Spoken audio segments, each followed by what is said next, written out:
Hi, this is Oliver, making a small video on the value of hole cards. By the value of hole cards, I mean the playability of different kinds of hole cards depending on the different player types that we are playing against. First, we are going to take a quick look at some different types of hands that we get dealt pre-flop and talk a little bit about the type of flops that we will be getting with those hands.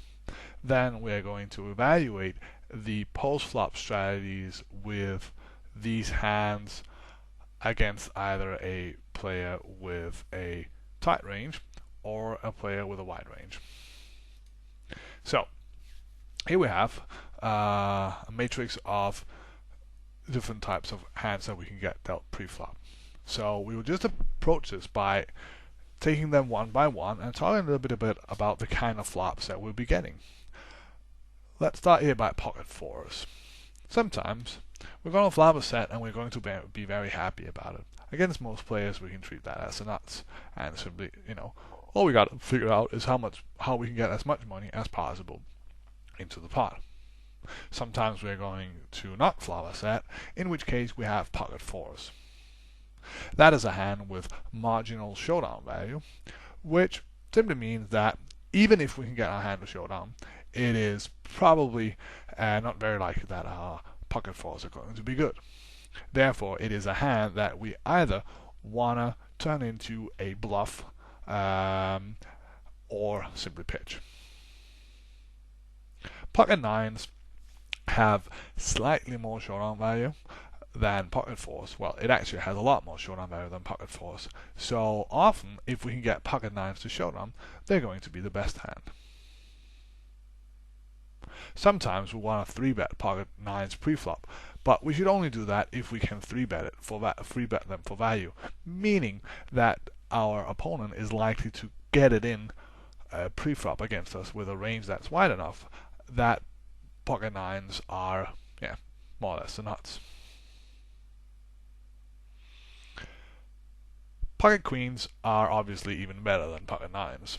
Post flop, if we decide to just flat with pocket queens, we're going to flop a very strong bluff catcher, and if we get to showdown, pocket queens is going to be the best hand. Often we will be tempted to fast play pocket queens post flop soon because we will have an overpair on a lot of flops. Jack 5 offsuit is never going to flop anything other than very weak bluff catchers. So this is a hand that we are either 3-betting or folding pre-flop. We are 3-betting Jack 5 offsuit against a player who is folding to a lot of 3-bets. Otherwise, we should just pitch it. Ace 8 offsuit is also a hand that's going to be flopping bluff catchers. It is a better hand to bluff catch with than Jack 5 offsuit, simply because people tend to be bluffing more frequently on ace high flops. And we have marginal showdown value with the ace high. Sometimes we are also going to flop a pair with d8, but it is not a card that I generally regard as being high enough that I'm going to count that pair value into my the bluff catching value of the hand. So ace 8 offsuit is a hand that I'm going to be 3-betting or folding against the vast majority of players. Only if I really want to play pots with the player, I'm going to play a hand like ace 8 offsuit. In 99.999% of the time, I think it's a mistake to play a hand like ace 8 offsuit, unless that we, for example, have something like blind versus blind, where we, with our positional advantage, can make up for the fact that our hand is not that great.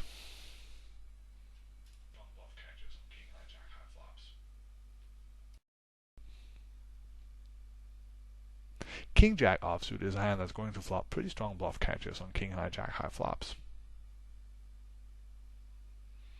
Sometimes we're going to flop over cards and we can decide to bluff raise as a semi-bluff against our opponent because we very often have 6 outs to a better hand, but we also have an easy fold if we get re-raised.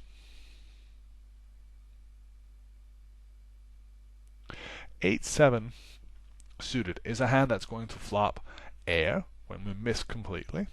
It is going to flop bluff catchers when we catch a pair, because then we're going to have a pair plus 5 outs, which is actually often going to be a stronger hand in terms of equity than pocket nines.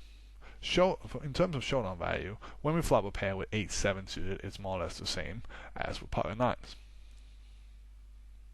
Furthermore, we're going to flop draws, which means that we can apply pressure to our opponent by raising him.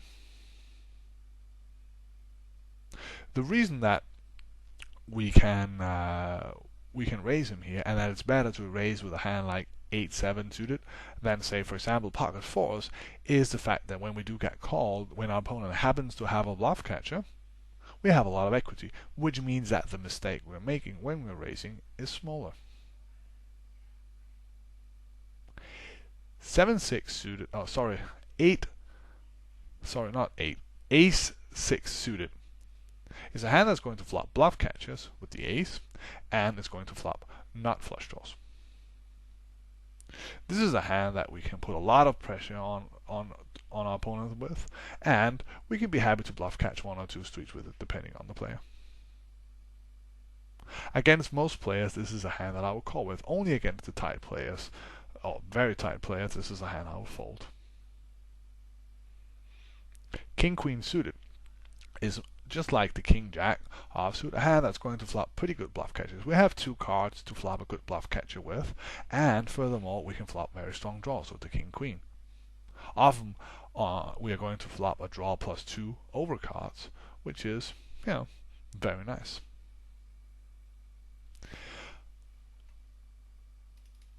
Let's look at how we will play against a player with a tight range.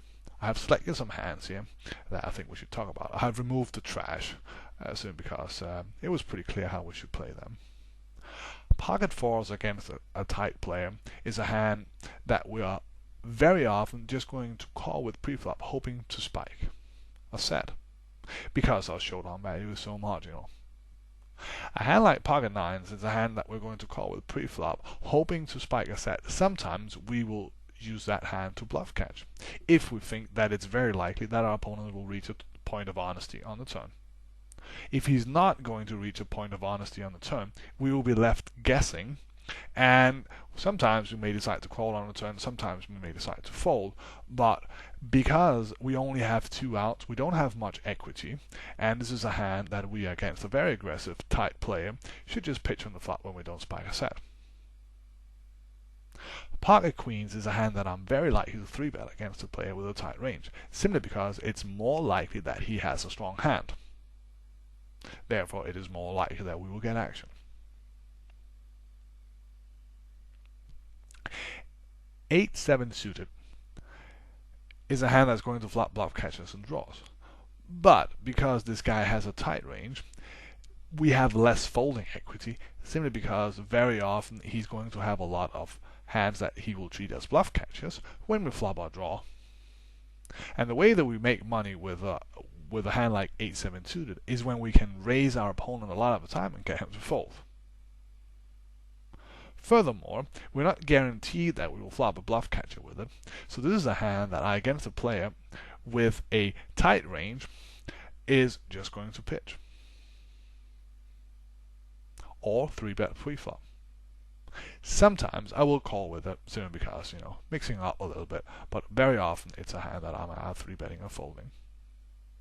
It's a little bit better with the ace-6 suited, simply because we can flop a bluff catcher on a board texture where he's going to be c-betting his whole range, and even a player with a tight range is not going to have the ace that often.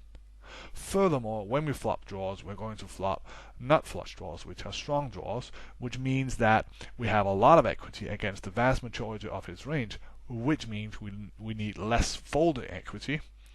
Therefore, it is a hand that we can play against a guy with a tight range if we want to. I'm definitely calling with ace-5, ace-4, ace-3, ace-deuce, simply because of the potential that we can also get some straight draws. With the ace-6 to the ace-9 suited is a little more debatable whether or not to call or 3-bet with those hands pre-flop. King-Queen suited is a hand that it's going to flop strong bluff catchers and strong draws. Against a player with a tight range, these are typical examples of the bluff catchers that I will have in my range, simply because it has more playability post-flop. We can get the strong draws, which will allow us to put pressure on our opponent, and we can have strong bluff catches. On the other hand, I would probably not call with King Jack offsuit, simply because we don't have the strong draw there. We're not just going to flop bluff catches. And we want to have as much playability against the player with a tight range, simply because we want to have a strong range to battle him with.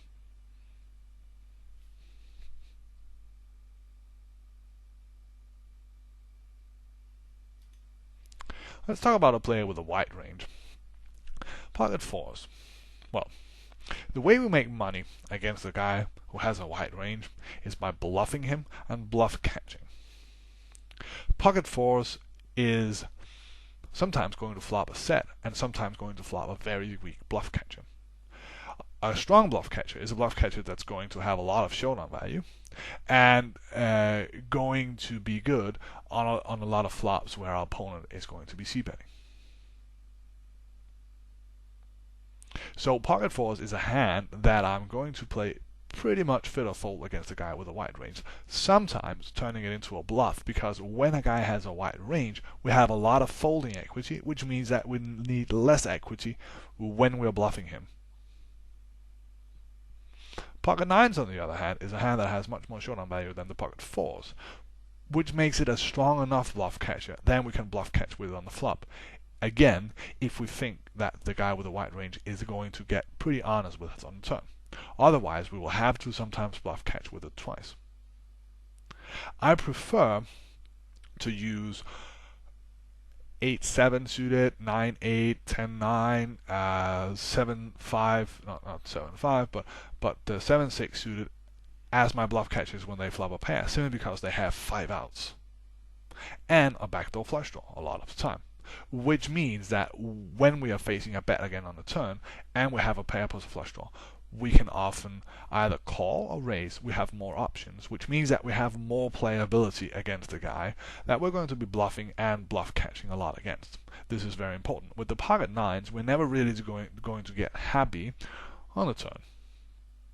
Pocket queens is a hand that we can either 3-bet or call with pre-flop. If we decide to call with it against a guy with a wide range, it is because we want to have a strong bluff catch on a lot of board textures, and sometimes a hand that we can fast play against him. I do prefer to do that with pocket aces instead of pocket queens. But I will only do this if this guy is folding to a lot of 3-bets. Otherwise, I prefer to raise the big hands for value, obviously. The suited ace is a standard call for me against a guy with a wide range, simply because, as a bluff catcher, flop strong draw, we can use it to put a lot of pressure on our opponent. And even if we don't flop something, we can turn into a bluff. Our ace is often good, which means that we have some equity when we're bluffing, which is often enough equity in order to make up for the fact that we're bluffing and he might be bluff catching us, simply because he has a wide range. King Queen suited is a hand that I will 3-bet if I can 3-bet it very obviously for value. If not, I prefer to call with it, simply because it's a hand, again, that's going to flop strong bluff catches and flop strong draws. And if not, we can semi-bluff with it, because the fact that we often have 2 overcards on the board that we're using to put pressure on our opponent with, backdoor flush draw, is enough equity against a guy with a wide range. Against a guy with a tight range, that's not going to be good enough. The King Jack offsuit is also a hand that I prefer to call with against a guy with a wide range, simply because pretty bluff catches, and if he's c-betting a lot, that also means that we can be happy bluff catching on any King High Jack High flop. Now, this was a little bit about the value of different hands and the playability about them. I didn't talk about position, I didn't talk about anything. I specifically tried to put emphasis on if our opponent have a tight range, how we should play. If our opponent has a wide range, how that adjusts how we make money and how we should play, what range of hands that we should be calling with.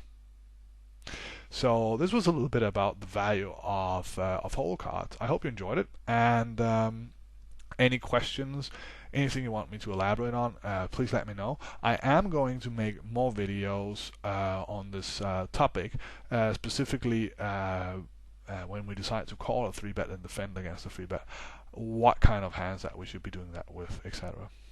So, well, enjoy your day, and I hope you liked the video.